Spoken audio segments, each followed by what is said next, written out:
आज का टॉपिक है हमारा सेक्शन 44 ए, जिसमें हम देखेंगे maintenance of books of account.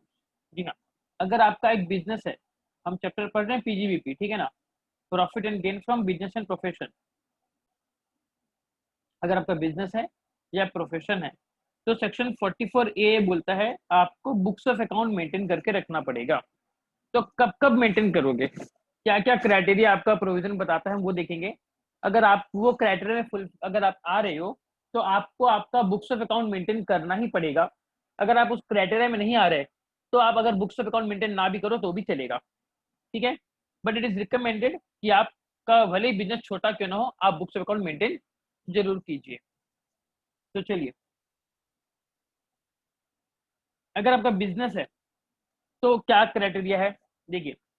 अगर आप इंडिविजुअल हो और एचयूएफ हो और आपकी इनकम अगर 2.5 लाख से ज्यादा होती है तो आपका बुक्स ऑफ अकाउंट मेंटेन करना कंपलसरी है। फिर से रिपीट कर रहा हूं, अगर आप एक इंडिविजुअल हो और आप एक एचयूएफ हो और आपका और आपका इनकम अगर 2.5 लाख से ज्यादा है तो भैया आप कंपलसरीली आपको बुक्स ऑफ अकाउंट मेंटेन करके रखना पड़ेगा। दूसरा चीज, साथ ही साथ ये बोल रहा है अगर आपका टर्नओवर अगर 25 लाख से ज्यादा हो गया एक साल में तो भी आपको बुक्स ऑफ अकाउंट मेंटेन करना पड़ेगा। समझ में आपको? इनकम अगर आप देखोगे तो 2.5 लाख से ज्यादा, टर्नओवर देखोगे तो 25 लाख से ज्यादा। अगर आप एक इंडिविजुअल हो और एचयूएफ हो और आपका ये लिमिट अगर पार कर जाता है तो फिर आपको compulsorily books of account maintain करना पड़ेगा। देन मान लीजिए कि अगर आप कुछ लोअर इनकम दिखा रहे हो तो उस केस में, तो लोअर इनकम अगर लोअर इनकम आप दिखा रहे हो तो भी आपको बुक्स ऑफ अकाउंट मेंटेन करना पड़ेगा। मतलब क्या, एक जनरल किसी का एक प्रॉफिट होना चाहिए, लेकिन आप बहुत कम सी प्रॉफिट दिखा रहे हो कि भाई मेरे को इनकम मान लो सिर्फ 15,000 रुपए का साल में प्रॉफिट हुआ या मेरा सिर्फ 1 लाख का प्रॉफिट हुआ, मतलब कुछ भी अनयूजुअल, बहुत ही लोअर इनकम अगर आप दिखाते हो तब गवर्नमेंट आपके ऊपर विश्वास नहीं करती। वो बोलती है तब तो भैया आप आपका बुक्स ऑफ अकाउंट मेंटेन करो और आप हमको आपका बुक्स ऑफ अकाउंट शो करो और दिखाओ कि आपका इतना कमती इनकम कैसे आ रहा है, ठीक है। देन इंडिविजुअल एचयूएफ को छोड़ के other than individual and HUF मतलब क्या, कौन कौन आ रहा है जरा एक बार रिपीट करो। Firm including LLP, company, AOP, BOI, artificial judicial person and local authority, ये लोग अगर आ रहे हैं तो इन लोगों के लिए क्या बोला गया, अगर आपकी इनकम 1,20,000 से ज्यादा हो गई या टर्नओवर आपका 10 लाख से ज्यादा हो गया तो आपको बुक्स ऑफ अकाउंट मेंटेन करके रखना पड़ेगा कंपलसरीली। समझ में आ गया? अब आप लोग एक बार इमेजिन करो, आपके घर के आसपास का जो भी मार्केट है, चाहे वो सब्जी वाला हो, ब्रेड बटर वाला हो, या कोई गोल्ड ज्वेलरी का शोरूम हो, या फर्नीचर की दुकान हो, या पान ठेला हो, या गुपचुप वाला हो, कोई भी हो, आप उन सारे बिजनेस को अगर इमेजिन करो और खुद से सोच कर देखो कि अगर उन पर्सन का, वो इंडिविजुअल का अगर इनकम 2.5 लाख रुपए साल में अगर उसका क्रॉस कर गया तो उसको भी नियम के अनुसार अपना बुक्स ऑफ अकाउंट मेंटेन करना चाहिए और इनकम टैक्स में रिटर्न फाइल करना चाहिए, ठीक है। अब अगर वो नहीं कर रहा है तो फिर वो इनकम टैक्स के हिसाब से क्या कर रहा है, गलत काम कर रहा है। कल फ्यूचर में अगर डिपार्टमेंट अगर उसका चेकिंग करेगा तो यस वो फंस सकता है। तो आगे देखिए, अगर आपका प्रोफेशन है, मतलब क्या, जहां पर आप सर्विस के साथ डील करते हो, तो उसके उसमें ग्रॉस रिसीट मतलब टोटल आप जो कस्टमर से पैसे ले रहे हो ना, वो टोटल पैसा आपने सर्विस रेंडर करके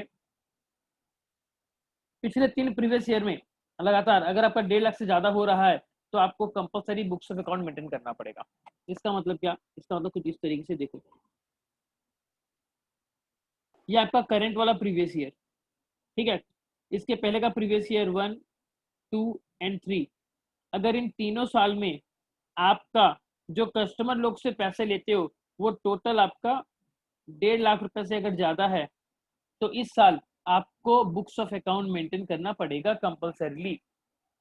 लेकिन अगर इन 3 साल में से कोई एक साल में भी अगर नहीं है तो इस साल आप कंपलसरी नहीं करके आपके पास ऑप्शन होगा, आप चाहो तो करो या ना करो। बट इट इज रिकमेंडेड कि आप कर लो तो सेफ साइड में रहोगे, फ्यूचर में कोई लिटिगेशन होगी तो आप बच जाओगे।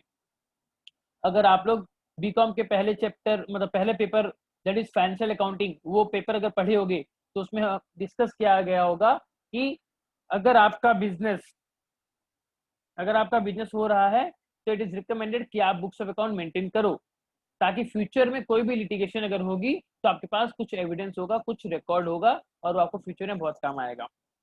ठीक है, तो लीगल प्रोविजन क्या कहता है, इफ ग्रॉस रिसीट मतलब टोटल कस्टमर से जो अपने पैसे लिए सर्विस रेंडर करके, कब लिए, पिछले 3 प्रीवियस ईयर में, और वो तीनों साल में आपका 1.5 लाख से ज्यादा अगर आपका हो जाता है पैसा रिसीव करते हो, तो कंपल्सरली आपको बुक्स ऑफ अकाउंट मेंटेन करना पड़ेगा। समझ में आ गया आपको? अब बात आती है कि सर हम बुक्स ऑफ अकाउंट मेंटेन तो कर लें, मतलब sales book, purchase book, bank book, stock register, party ledger, ये सब हम रिकॉर्ड तो कर लें, लेकिन कितने साल तक रिकॉर्ड करेंगे? 1 साल, 2 साल, 10 साल, 20 साल, 100 साल, कितने साल तक हमको उसको डॉक्यूमेंट को सब संभाल के रखना पड़ेगा? तो वो है हमारा books are maintain for 6 years from the end of relevant assessment year. मतलब क्या? अब ये अगर आपका प्रीवियस ईयर, इसको एग्जांपल के तौर पे आपको समझ में आएगा, तो अभी बताऊंगा थोड़ी देर में। नेक्स्ट क्या बोल रहा है कि अगर आप नॉन कंप्लायंस करते हो, आप बुक्स ऑफ अकाउंट मेंटेन नहीं करते हो जैसा आपको करना चाहिए, जैसा ऊपर बोला गया है, तो भैया कम से कम आपको 25,000 रुपए की क्या लगेगी? पेनल्टी लगेगी। तो सोच लो, या तो 25,000 रुपए सरकार को पेनल्टी दे देना, या फिर बुक्स ऑफ अकाउंट मेंटेन कर लेना। Choice is yours. अब देखिए इस पॉइंट को हम समझते हैं। Number 1, that is books are maintain for 6 years from the end of relevant assessment year. मतलब क्या हो रहा है देखिए,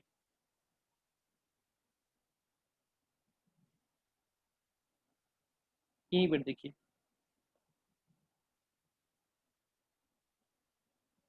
ये आपका है प्रीवियस ईयर।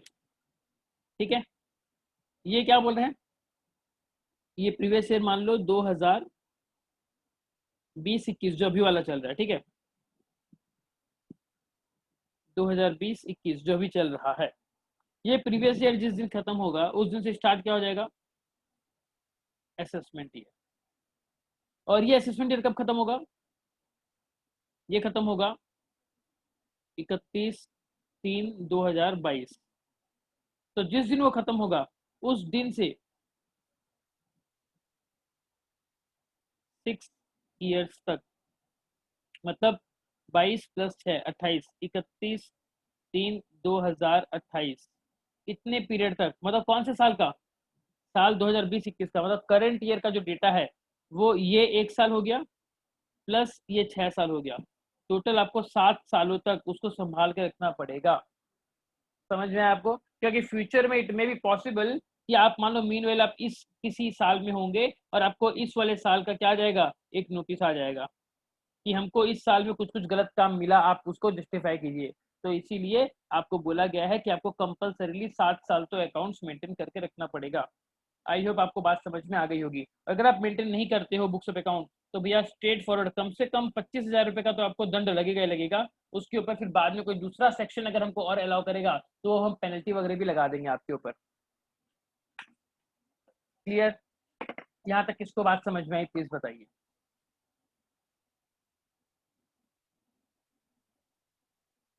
फटाफट इस चीज का स्क्रीनशॉट ले समझ लीजिए, आ गया। फटाफट इस चीज का स्क्रीनशॉट ले लीजिए। आगे सर। पहले ये प्रोविजन का स्क्रीनशॉट ले लीजिए, उसके बाद जो मैंने आपको टाइमलाइन बताई वो टाइमलाइन का स्क्रीनशॉट ले लीजिएगा। 1 2 3 मैं मान के चल रहा हूँ, आपने स्क्रीनशॉट ले लिया। अब इसका कीजिए, सिर्फ ये जो हमने टेबल ड्रॉ किया है एक टाइमलाइन, सिर्फ इस टाइमलाइन का ले लीजिए। 1 2 3 क्लिक। ओके, क्योंकि ये भी यहाँ से गायब होने वाला है।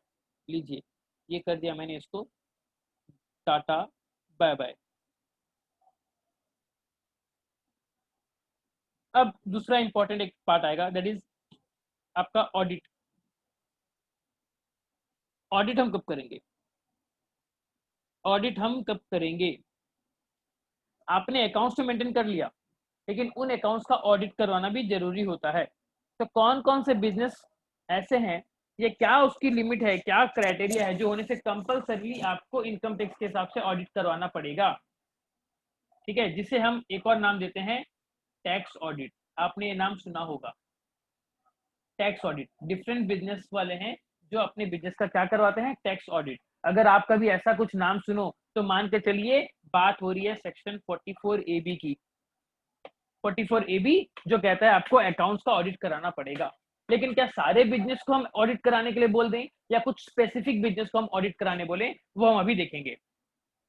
तो देखिए बिजनेस के केस में क्या बोला गया है, अगर आपका टोटल सेल्स या आपका ग्रॉस रिसीट्स अगर 1 करोड़ से ज्यादा होता है किसी भी प्रीवियस ईयर में, तो उस प्रीवियस ईयर का आपको ऑडिट कराना कंपलसरी है। क्या है? कंपलसरी, आपको कराना ही पड़ेगा। और ये ऑडिट कौन करेगा पता है आपको? ये ऑडिट करेगा, जी हाँ सही सोच रहे हो आप लोग, चाटू आदमी, I am sorry, chartered accountant. जी हाँ, ये ऑडिट करेगा आपका एक चार्टर्ड अकाउंटेंट। जी हाँ। उसके बाद अगर हम बात करें प्रोफेशन की, तो प्रोफेशन के केस में क्या बोला गया है कि अगर आपका साल भर में ग्रॉस रिसीट अगर 50 लाख रुपए से ज्यादा हो जाए तो भी आपके उस प्रोफेशन को ऑडिट कराना जरूरी है। तो मुझे ये बताइए, एक छोटा सा एग्जांपल आपके सामने रख रहा हूं मैं, दुनिया की सबसे बड़ी कंपनी ट्रू एंड फेयर, मान लीजिए ये एक सर्विस ओरिएंटेड कंपनी है।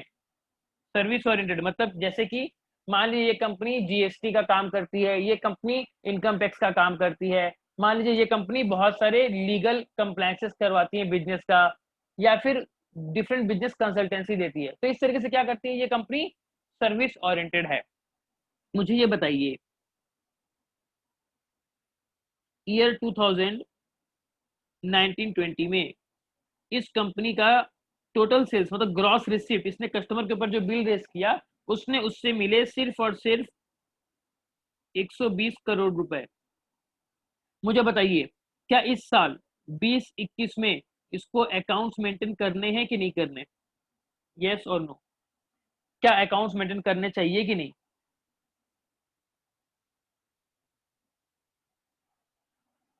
बताइए। Yes sir. करने चाहिए। अब इस साल भी मान लो इसका आ गया 200 करोड़ रुपए, इसका ग्रॉस रिसीट आ गया।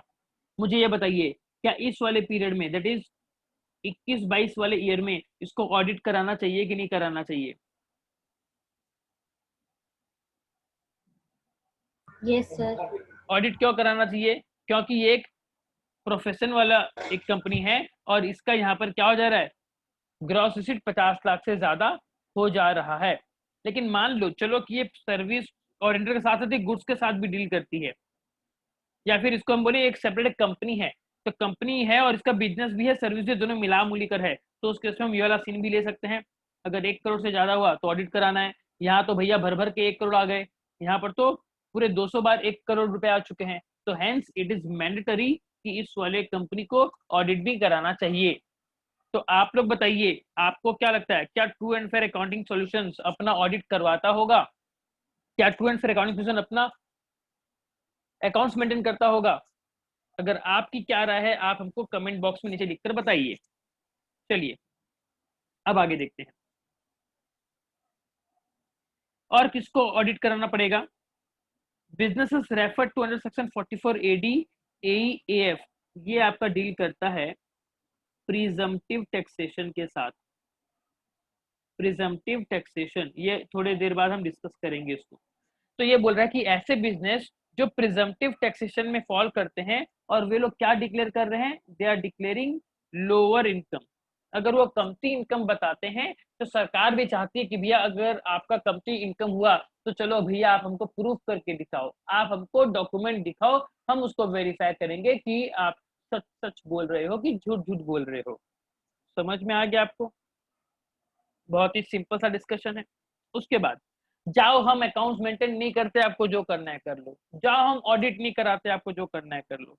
तो भैया यहाँ पर आपका लोअर इनकम हो रहा है तो आपको ऑडिट करना कंपलसरी है, क्योंकि सरकार जानना चाहेगी कि आप जो बोल रहे हो क्या वही बात आपका सीए भी बोल रहा है क्या, और सीए अगर बोल रहा है तो वो सीए जिम्मेदार होगा उस अपने स्टेटमेंट के लिए। कल अगर कुछ गलत हो तो सरकार आपके खिलाफ तो कार्रवाई करेगी करेगी, साथ ही साथ सीए की भी बैंड बजाएगी।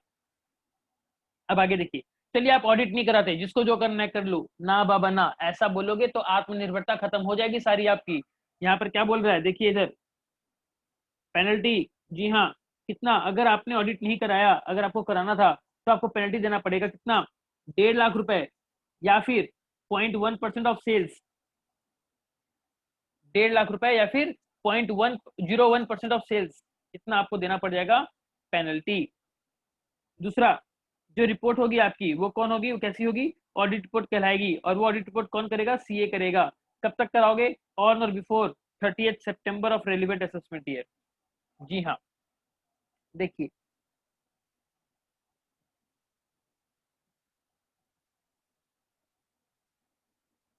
यहाँ पर मेरे को बताइए, ये हमारा 2020-21 प्रीवियस ईयर, ये हमारा असेसमेंट ईयर 2021-22, ठीक है। अब इस प्रीवियस ईयर का ऑडिट कब तक हो जाना चाहिए? यहाँ पर ये डेट कौन सी डेट है? 30 सितंबर 2022। जी हाँ, इस डेट के पहले आपको क्या करना है, मतलब अगर और ठीक से बताऊं मैं, तो ये जो पीरियड है हमारा, ये वाला पीरियड, इस पीरियड के अंदर आपको आपके अकाउंट्स का क्या कराना है? ऑडिट करवाना है। और ऑडिट के साथ साथ आपको क्या करना है? रिटर्न को फाइलिंग करना है, रिटर्न फाइलिंग करना है। देखो बोला यहाँ पर कि फाइलिंग ऑफ रिपोर्ट, आपको ऑडिट रिपोर्ट फाइल करनी है जो कि सीए देगा। समझ में आ गया आपको? 1.5 लाख का चूना नहीं किए तो चलिए बताइए, क्या आप लोग को समझ में आया? Yes sir. फटाफट जी इसका हाँ सर। इसका स्क्रीनशॉट ले लीजिए। सर थोड़ा हेजी हो गया है। आंख बंद करके अंबानी को याद कीजिए, जियो की कृपा आएगी, स्क्रीन भी साफ दिखेगी। मुझे सुनने में आया है कि आप लोग 2 दिन से वोडाफोन आइडिया का वी वी वी वी खाली कर रहे हो, बात जियो को बुरी लग गई तो लो भैया भुगतो अब। आंख बंद करके अंबानी को याद करो, अच्छे से दिखेगा। देखो अभी दिखा कि नहीं? हल्का सा ब्लर है, चलेगा लेकिन। ब्लर आ रहा है। ब्लर की ऐसी की तैसी, ये लो। अब देखो क्या दिख रहा है? आपका चेहरा। हाँ, ये अच्छा दिख रहा है ना? हाँ सर। हाँ, ये हमेशा अच्छा दिखेगा। अभी देखो 1 2 3। हाँ अभी ठीक है।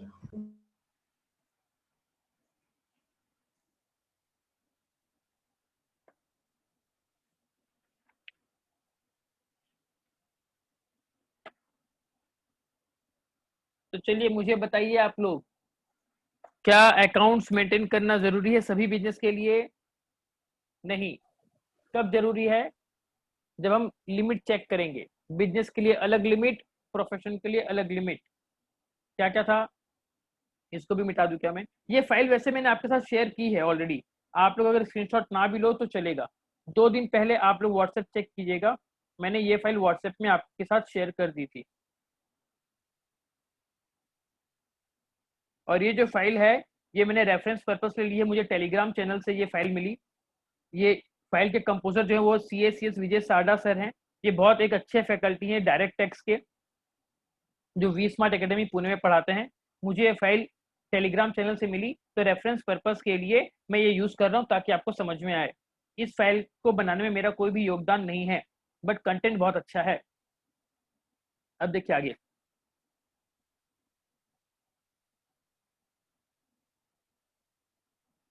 सेक्शन, ये हमने देखा था maintenance of books of account. जी हाँ, हमारी कहानी आज शुरुआत हुई सेक्शन 44A से, जो कहता है आपको बुक्स ऑफ अकाउंट मेंटेन करना पड़ेगा। बिजनेस के केस में इनकम 2.5 लाख से ज्यादा या टर्नओवर 25 लाख से ज्यादा आपको कंपलसरी मेंटेन करना पड़ेगा। या फिर अगर आप लोअर इनकम दिखा रहे हो तो बुक्स ऑफ अकाउंट आपको मेंटेन करना पड़ेगा। या फिर मान लीजिए अगर आप इंडिविजुअल हो, मतलब अदर देन इंडिविजुअल हो, तो इनकम 1,20,000 से ज्यादा होने से आपको मेंटेन करना पड़ेगा।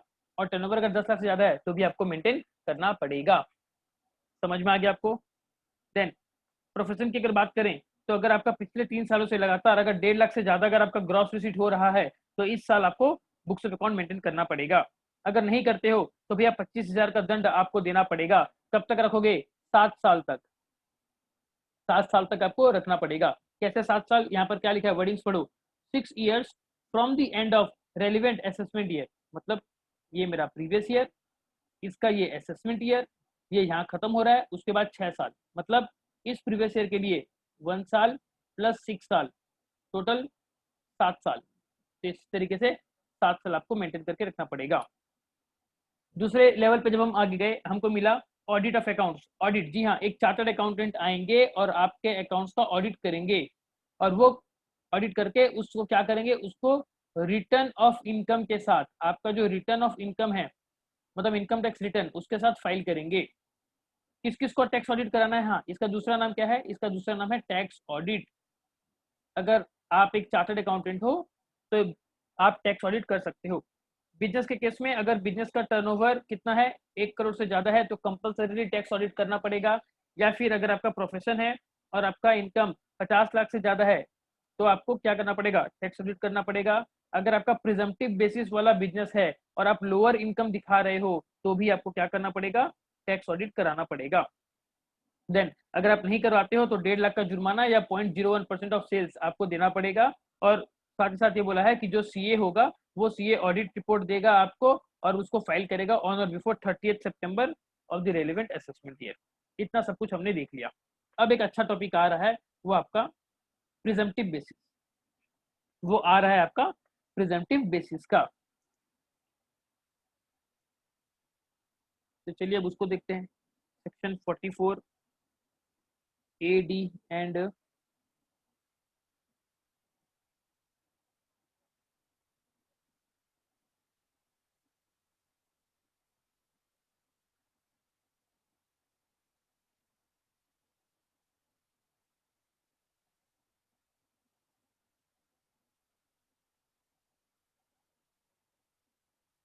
44 ए डी, किधर हो तुम?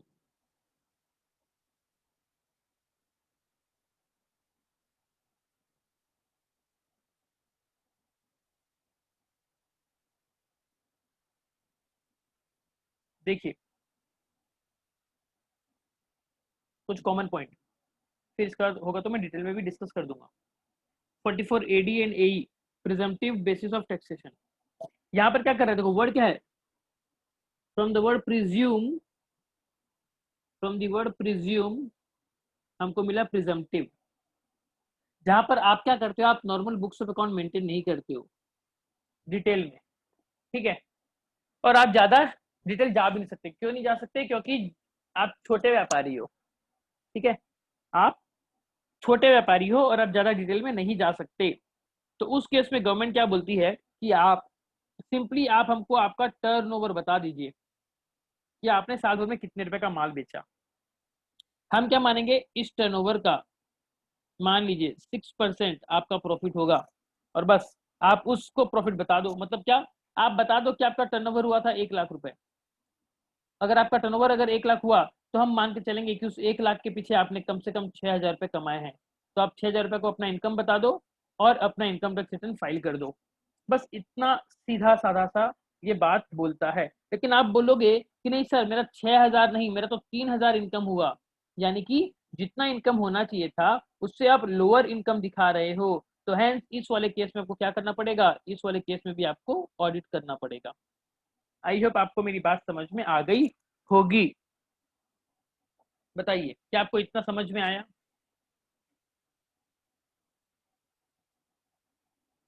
बताइए फटाफट बताइए, क्या आप लोगों को? जी सर। ठीक है, तो यस अभी सर। हम इसको और थोड़ा सा छोटा छोटा समरी करके इसको समझते हैं। एंड जो हमारा सेकंड सेशन रहेगा आज का, उसको थोड़ा हम डिटेल में समझेंगे, क्योंकि ये एक टॉपिक बहुत अच्छा टॉपिक है, रियल लाइफ में बहुत ही ज्यादा काम आने वाला है। ठीक है, क्योंकि आप लोग तो ठहरे नालायक लोग। आप अगर बिजनेस करोगे तो आप तो अकाउंट्स मेंटेन करोगे नहीं, या करोगे तो ठीक से मेंटेन नहीं करोगे। तो उस केस में आप कैसे बच पाओगे इनकम टैक्स से, वो जरा आपको यहाँ पर थोड़ा सा गाइडेंस मिल जाएगा। क्योंकि इनकम टैक्स खुद कहता है कि हे छोटे व्यापारियों लोग, आप ज्यादा अकाउंट मेंटेन नहीं कर सकते, हमको पता है, तो चलो हम थोड़ा सा आपको बेनिफिट दे देते हैं। तो भैया जब इनकम टैक्स बेनिफिट दे रहा है तो भैया फटाफट लो, छोड़ना नहीं। जी हाँ, बिल्कुल सर भी। हम ट्रू एंड फेयर को कांटेक्ट करेंगे। ये लड़की बहुत आगे जाएगी, दुनिया की सबसे बड़ी कंपनी। तुम भी बहुत आगे जाओगे, तथास्तु। जी हाँ दोस्तों, अगर आप अपना अकाउंट्स मेंटेन नहीं कर पा रहे हो तो आज ही संपर्क करें हमें। True and fair accounting solutions. Call कीजिए इस नंबर पर 8338 833 633 और आज ही आपका अपॉइंटमेंट बुक करें। हाँ, धंधे की बात कर रहा था मैं। हाँ जी, तो चलिए पहले इसको समरी में बताता हूँ, फिर डिटेल में पढ़ाऊंगा। कुछ कॉमन पॉइंट क्या? सेक्शन 30 से लेकर 44D मतलब क्या? खर्चे वाले पार्ट, जो भी खर्चे अलाउड वाले पार्ट हैं वो सारे और कुछ एप्लीकेबल नहीं होंगे। मतलब क्या? मतलब ये आपने जैसे यहाँ पर क्या बताया, आपने बताया आपका टर्नओवर आया 1 लाख रुपए, हमने क्या माना, हमने माना आपका 6% आपका प्रॉफिट होगा, मतलब सारे खर्चे माइनस करने के बाद हम ये मान रहे कि आपका 6,000 रुपये प्रॉफिट होगा। समझे आपको, आपके सारे खर्चे माइनस करने के बाद हम ये मान रहे हैं कि इतना प्रॉफिट आ जाएगा। इसके बाद भी आप फिर क्या करोगे, ना ना ना 6% 6,000 प्रॉफिट हो गया, लेस रेंट का पैसा, लेस ये पैसा, लेस वो पैसा, ऐसा और आपको अलाउ नहीं करेंगे। आई होप आपको बात समझ में आ गई होगी। मतलब अगर हम 6,000 रुपये आपको लेने बोल रहे हैं, मतलब 6% टर्नओवर का लेने बोल रहे हैं, इट मीन्स हम ये मानकर चल रहे हैं कि सारा का सारा खर्चा आपने ऑलरेडी माइनस कर दिया है, ऐसे हम सोच रहे हैं, क्योंकि इसका नाम ही क्या है, प्रिजम्पटिव बेसिस वाला टैक्सेशन। समझ में आया आप लोग को? ओके, फिर क्या जी बोल रही सर। है, ये कह रहा है, ये जो लाइन में हमने पहले बोला सेक्शन 30 से 44D, ये क्या बोलता है, ये एप्लीकेबल नहीं है। इसका मतलब it means further business deduction, मतलब जो भी खर्चे हैं, is neither allowed not disallowed, और कुछ भी अलाउड डिसअलाउड की कहानी नहीं करेंगे हम। समझ में आ गया?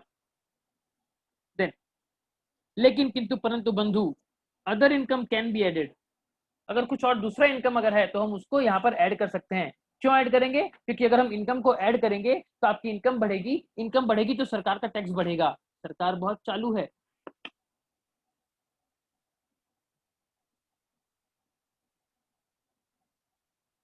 फिर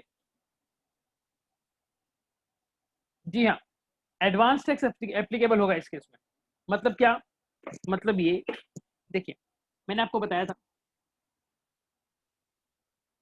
ये हमारा प्रीवियस ईयर, ये हमारा असेसमेंट ईयर। यहाँ पर आप इनकम को क्या करोगे, इनकम को कमाओगे, और असेसमेंट ईयर में आप क्या करोगे, टैक्स का पेमेंट करोगे। लेकिन अगर आपको लग रहा है कि आपकी इतनी इनकम हो जाएगी कि नेक्स्ट ईयर में आपका जो टोटल टैक्स का पैसा है वो आपका 10,000 रुपये से ज़्यादा होगा, तो सरकार क्या बोलती है, आप इसी साल, मतलब आप प्रीवियस ईयर में ही 3 महीने के डिफरेंस में आप क्या कर दो, इस टोटल जो भी आपका टैक्स बनेगा, इस टैक्स का पैसा आप क्या करो, इंस्टॉलमेंट में पे कर दो। मतलब क्या, एडवांस में पे कर दो, जिसे कहते हैं हम एडवांस टैक्स। तो भैया अगर आपका 44AD वाला बिजनेस है, मतलब प्रिजम्पटिव बेसिस पे अगर आप बिजनेस में जा रहे हो, तब भी आपको एडवांस टैक्स पेमेंट करना पड़ेगा। इसका मतलब क्या, एक छोटा सा एग्जांपल देखिए, एक छोटा सा एग्जांपल देखिए, ये हमारा है प्रीवियस ईयर। यहाँ पर मान लीजिए हमारा टर्नओवर होगा कितना, 10 लाख रुपए, ठीक है। और नहीं, 10 लाख बहुत कम हो जाएगा, इसको हम करते हैं टर्नओवर को 1 करोड़ रुपए। 1 करोड़ रुपए आपका टर्नओवर होगा। तो आप क्या मान रहे हो, आपका इनकम होना चाहिए, आप मान रहे हो आपका इनकम होना चाहिए 6%, हम लेते हैं, चलो 8% लेते हैं, ये 6 और 8% की कहानी आपको आगे बताऊंगा मैं, फिलहाल 8% लेते हैं। तो 1 करोड़ का 8% कितना हो गया, 8 लाख रुपया। ये 8 लाख रुपया आपका क्या कहलाएगा, इनकम कहलाएगा। तो आपको इसके ऊपर टैक्स पे करना पड़ेगा। कितना टैक्स बनेगा 8 लाख के ऊपर, बताइए मेरे को। अप टू 2.5 लाख रुपए, कुछ नहीं, 2.5 लाख से 5 लाख तक कितना, 12,500। फिर 5 लाख से 8 लाख, यानी कि 3 लाख के ऊपर 20%, यानी कि 60,000, टोटल 72,500। उसके ऊपर आप क्या करोगे, उसके ऊपर आप ऐड करोगे 4% हेल्थ एजुकेशन सेस, यानी कि 72,500 इंटू 4%, यानी कि 2,900। तो टोटल टैक्स कितना बन जाएगा आपका, आपका टोटल टैक्स बनेगा 75,400। समझ में आपको? तो ये पैसा आप क्या करोगे, ये 75,400 को नॉर्मल केस में आप कब देते, आप इस वाले ईयर में देते। आप क्या करना पड़ेगा, आपको इसी साल में उसको 4 EMI में, मतलब 4 किस्तों में दे दो, 4 क्वार्टरली पेमेंट करना पड़ेगा आपको। समझ में आ गया आपको? अब आप बोलोगे सर ये तो हमको पता नहीं ना कि हमको इस साल कितने का टर्नओवर होगा। आई नो आपको पता नहीं है, तो इसीलिए आप क्या करोगे, आप एजम्पशन ले लेके चलोगे कि मेरा अगर 1 महीने का अगर 1 लाख रुपए का सेल हो रहा है तो 12 महीने का 12 लाख हो सकता है, कुछ इस तरीके से आप उसको एज्यूम करके मानोगे कि साल का 12 लाख अगर मेरा टर्नओवर हो तो प्रॉफिट कितना हो, 8% 12 लाख का, तो उसके ऊपर टैक्स कितना बनेगा, और वो टैक्स साल भर का रहेगा। तो भैया क्वार्टरली क्वार्टरली कितना पेमेंट करें देख लो।